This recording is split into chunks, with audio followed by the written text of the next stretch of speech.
Hello students, welcome to this class of English Literature. I am Dr. S. Vaidwan, Department of English. Today we will discuss Walt Whitman's The Preface to Leaves of Grass. Dear students, as you know, Whitman, he wrote a preface to Leaves of Grass in the 1855 edition. And my dear students, in this preface, Whitman has expressed his conception of poets and poetry, and he has also tried to describe his idea of poets and poetry. Whitman, he criticized the imitators of Old English poetry and poets. As you know, the Americans, the writers, the poets, they had the habit of imitating the English poets of the Britain and Europe. So he criticized this habit of the American poets who were imitators in a way of Old English poetry and copied their styles. Like William Wordsworth, he has revolutionized the ideas about his own theory of poetry in his preface to lyrical ballads. In the same manner, Whitman has also tried to put forth his own vision about the American poetry, American writers, and what are his views and vision about poets and poetry. He emphasized that American writers should free themselves from the shackles of English writers and stop imitating their style. American writers, they should evolve their own style that would be fully American and depict the true American themes.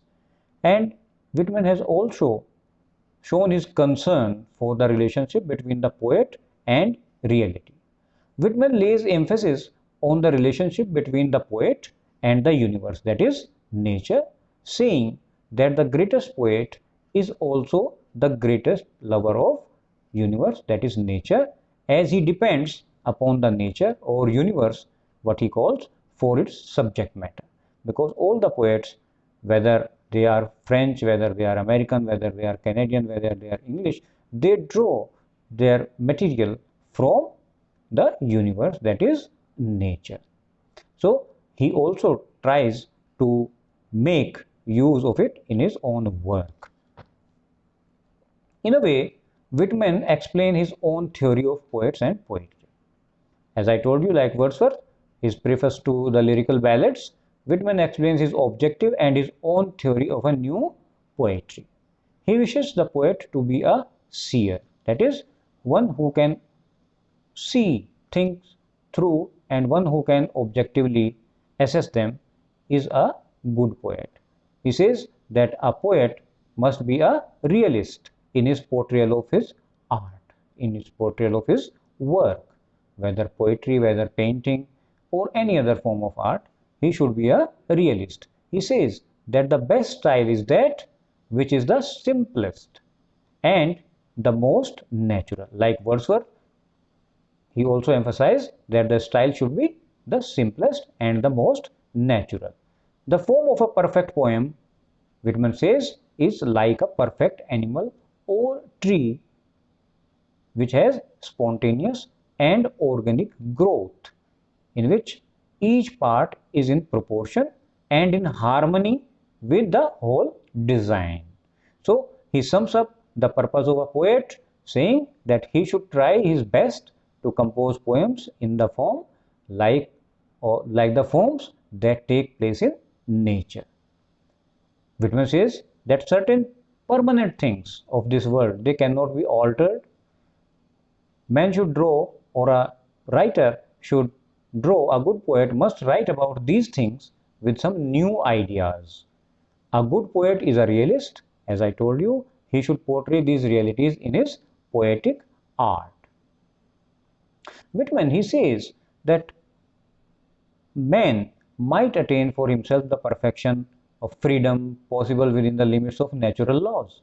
Whitman says that the poet, he should compose his poems in a spontaneous and natural form.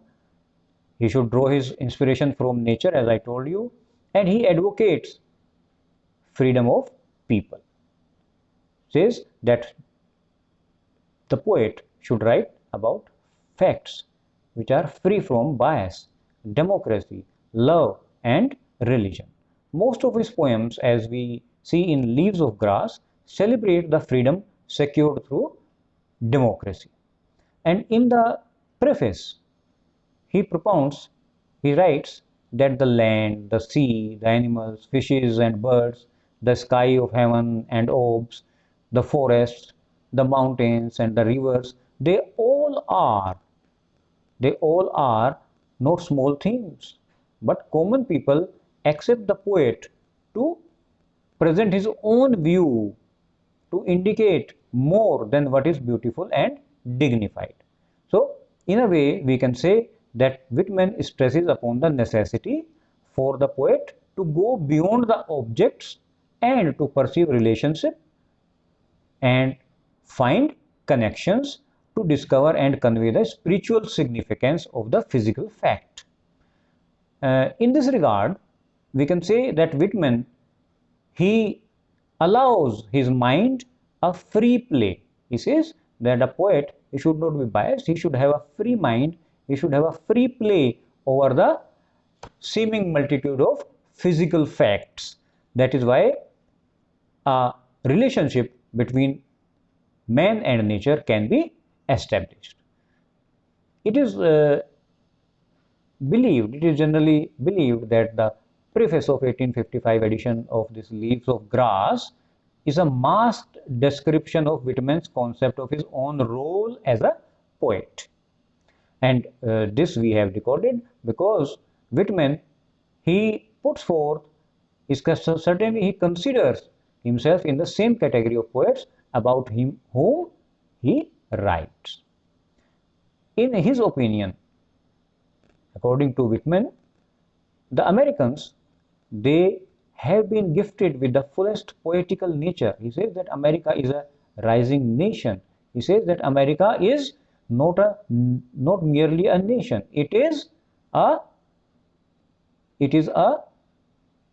assembly. You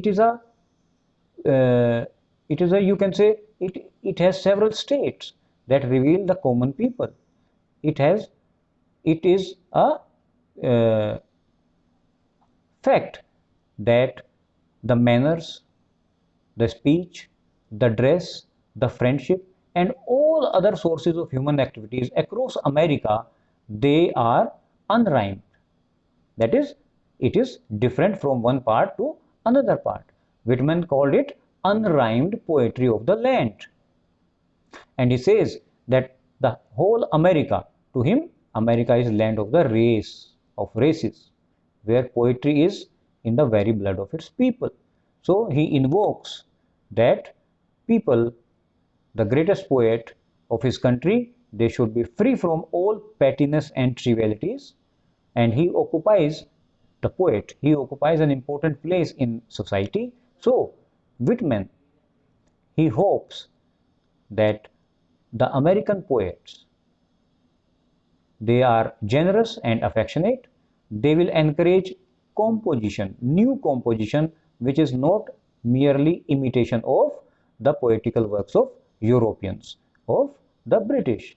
They shall be cosmos, without any secrecy, without any bias. He believes that the idea of liberty should be carried forward, and in the history also, the carriers of liberty, the people who had political liberty, they produced great masters.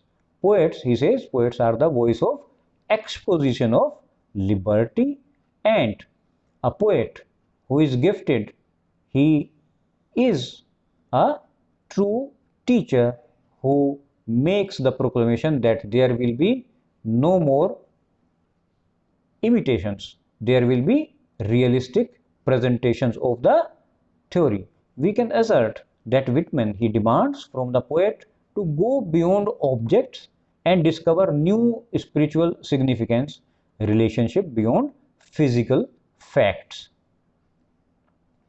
The preface to Leaves of Grass, as I told you, He asserts that America has abundant resources and it is only a nation. It is not only a nation, but a nation of nations.